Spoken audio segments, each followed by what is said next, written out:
జై శ్రీరామ్. ప్రస్తుతం రాష్ట్రంలో జరుగుతున్న విషయం ఏంటంటే, ప్రస్తుతం అధికారంలో ఉన్న ప్రభుత్వం ఆధ్వర్యంలోనే తప్పు జరిగి, తప్పు వాళ్ళు చేసి, గత ప్రభుత్వంలో తప్పు జరిగిందని ఒక అభూత కల్పన, ఒక అసత్య ప్రచారం, ఒక విష ప్రచారం జరుగుతుందండి.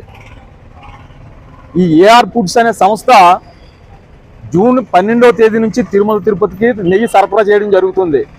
మాకున్న సమాచారం వాస్తవం కూడా అదే.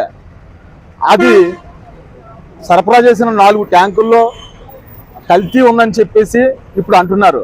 కల్తీ ఉన్న ట్యాంకుల్ని ఎందుకు మీరు ప్రసాదంలో కలిపారు? తప్పు ఎవరు చేశారు? ప్రస్తుతం టీటీడీలో అధికారంలో ఉద్యోగం చేస్తున్న ఈఓ గారు, సంబంధిత అధికారులు తప్పు చేసి ఇది గత ప్రభుత్వానికి అంటగట్టడం, ముఖ్యంగా హిందువుల యొక్క కోట్లాది హిందువుల మనోభావాలను తీవ్రంగా దెబ్బతీసి ప్రసాదంలో కల్తీ నెయ్యిని కలిపింది ఈ ప్రభుత్వంలో. ఈ యొక్క పాలకవర్గం, టీటీడీ పాలకవర్గం చేసి గత ప్రభుత్వానికి అంటగట్టి దీన్ని రాజకీయం చేయాలని చూడడం, స్వయంగా ముఖ్యమంత్రి గారే ఏటది యానిమల్ ప్యాట్స్ని తినిపించేశారు అని చెప్తున్నారు. ఎవరు తినిపించేశారు? మీ ఆధ్వర్యంలో, మీ ప్రభుత్వంలో, మీరు నియమించిన ఈఓ గారి ఆధ్వర్యంలో మీ సిబ్బంది తినిపించేసి, ఎవరో తినిపించేసినట్టుగా నంగనాచి కౌరులు చెప్పకూడదండి. మీరు అధికారంలో ఉన్నారు, దర్యాప్తు చేయండి. తప్పు చేసిన వాళ్ళు ఎవరైనా ఉరి తీయండి.